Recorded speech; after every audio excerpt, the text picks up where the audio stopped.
আজকে বৃহস্পতিবার, আমাদের নিরামিষ রান্নার দিন। আর অনেকেই বলে থাকে নিরামিষ মানে একঘেয়েমি খাবার।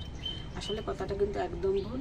তো আজকে দেখুন, ওই শহরের ব্যস্ততায় রান্না যে কি পুরানো দিনের যে রান্নার রেসিপিগুলো, ওটা কিন্তু একদম হারিয়ে গেছে। তো আজকে আপনাদেরকে আমি করে দেখাবো এমন একটি রান্না যা পুরনো দিনের সেই শিকড়ে নিয়ে যাবে আপনাদের পৌঁছে।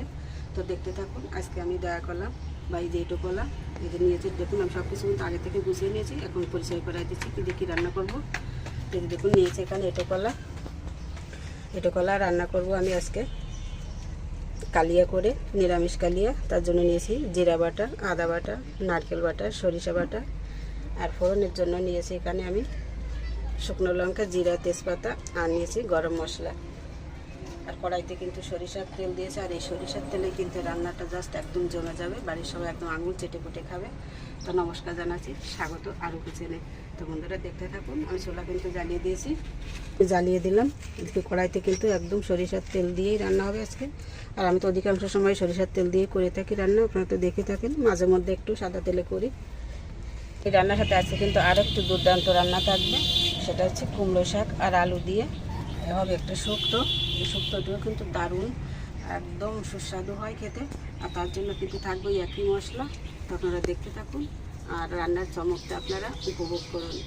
তো তেল সুন্দর গরম হয়ে গেছে। আমি এখন ফোড়নে দিয়ে দিচ্ছি শুকনো লঙ্কা, তেজপাতা। আগে কিন্তু আমি দয়া কালার এইটা কালিয়াটা করে দেখাবো আপনাদেরকে। গরম মশলা আর গোটা জিরা আমি তেলের উপর একটু হলুদ দিয়ে দিচ্ছি। এখন দিয়ে দিচ্ছি যে আদা বাটা, দিচ্ছি জিরা বাটা, নারকেল বাটা,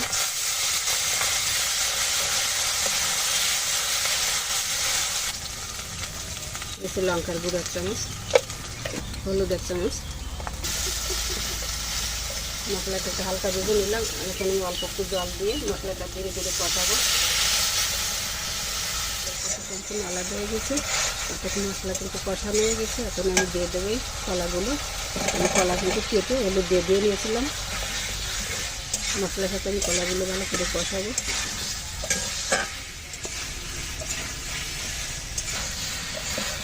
তো বন্ধুরা কালার দেখুন, কালারটা দেখলেই কিন্তু বোঝা যায় তরকারিতে স্বাদ কতটা আসতে পারে আর কেমন লাগতে পারে খেতে।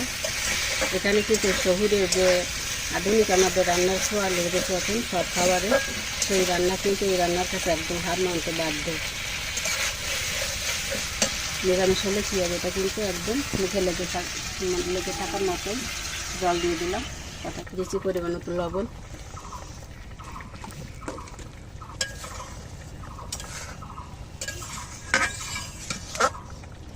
ঢাকা দিয়ে দিলাম। এখানে সাথেই থাকুন বন্ধুরা, ঢাকনা তুলে নিলাম।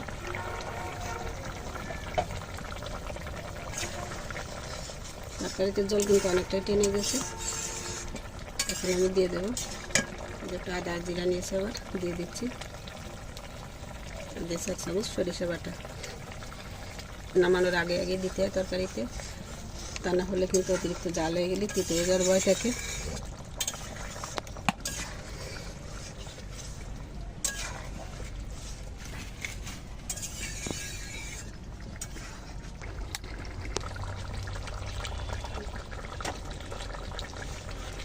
ভালো করে একটু মিশিয়ে নিচ্ছি, তারপর নামিয়ে নেব।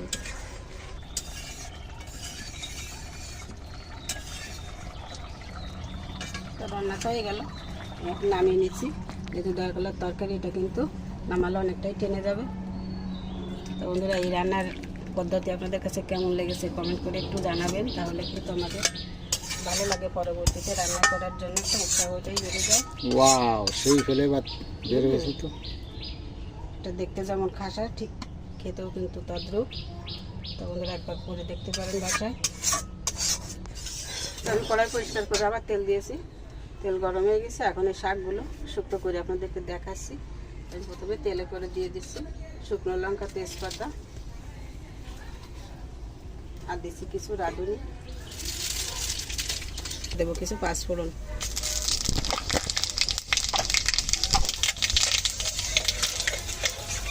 নিরামিষ শুক্তো শাক দিয়ে অত অনেকে অনেকভাবেই খেয়েছেন, এইভাবে একবার করে দেখতে পারেন বাসায়, নিশ্চয়ই ভালো লাগবে। আলুগুলো দিয়ে দিচ্ছি আগে আমি, সামান্য একটু হলুদ দিয়ে দিচ্ছি আলুর সাথে, জিরা বাটা, নারকেল বাটা, 1 চামচ হলুদ দিচ্ছি, 1/2 চামচের মতো লঙ্কার গুঁড়ি একটু কালারের জন্য দিয়ে ভালো করে একটু কষিয়ে নেব। তো বন্ধুরা, এই পদ্ধতিতে নিরামিষ শুক্তোটা আপনারা করে দেখতে পারেন, একেবারে কিন্তু মহাপ্রসাদের স্বাদ পাবেন। আর রান্নাটা যদি ঈশ্বরের নামে শুরু করা যায় তাহলে তো কোনো কথা নেই, দেখবেন রান্নার শেষে খাওয়া যখন হবে আপনারা একদম প্রশান্তি নিয়ে খেতে পারবেন। সামান্য একটু জল দিয়ে দেবো, হালকা একটু জল দিয়ে কষিয়ে নেবো মশলা। দিয়ে দিচ্ছি পরিমাণ মতন, আর দিচ্ছি 1 চামচ চিনি। মশলাটা কিন্তু সুন্দর করে কষানো হয়ে গেলে তরকারির সাথে। বন্ধুরা, রান্না করার সময় কিন্তু তরকারি কেমন হবে সেটার কিন্তু একটু আঁচ পাওয়া যায়, আর আপনারা দেখুন, দেখে সেটা একটু অনুমানও করতে পারবেন। আর আমাদের রান্নার এই পদ্ধতি আপনাদের কাছে ভালো লাগলে চ্যানেলটিকে সাবস্ক্রাইব করে রাখতে পারেন। আর ইতিমধ্যে যারা করেছেন সাবস্ক্রাইব, আর সেই সব বন্ধুদেরকে আমার অন্তর থেকে একদম কী করে বলবো, মানে অসংখ্য অসংখ্য ধন্যবাদ। আর নতুন বন্ধুদের স্বাগত জানাচ্ছি সাবস্ক্রাইব করার জন্য। টকবক করে ফুটছে, আমি এখন এই জল দিয়ে দেবো, গরম জল। যার ভিতরে একটু দেখুন,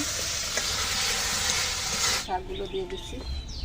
এই ফুটন্ত জলের উপর শাক দিলে কিন্তু শাকগুলো বেশি সিদ্ধ হয়, সফট হয় বেশি।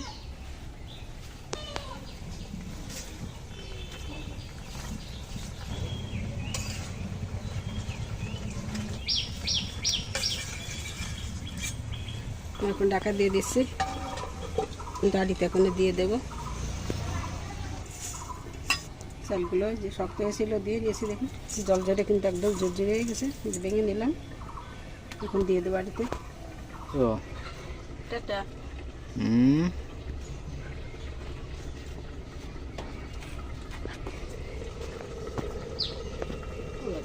নিচ্ছি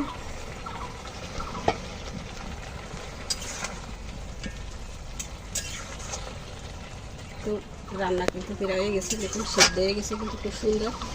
দেখুন সব শাক পাতা কিন্তু একদম গলে গেছে, ডাটাও সিদ্ধ হয়ে গেছে। আমি এখন আরেকটা আদা জিরা দিয়ে দিচ্ছি, আর 2 চামচের মতো দিয়ে দিলাম এইটা সরিষা।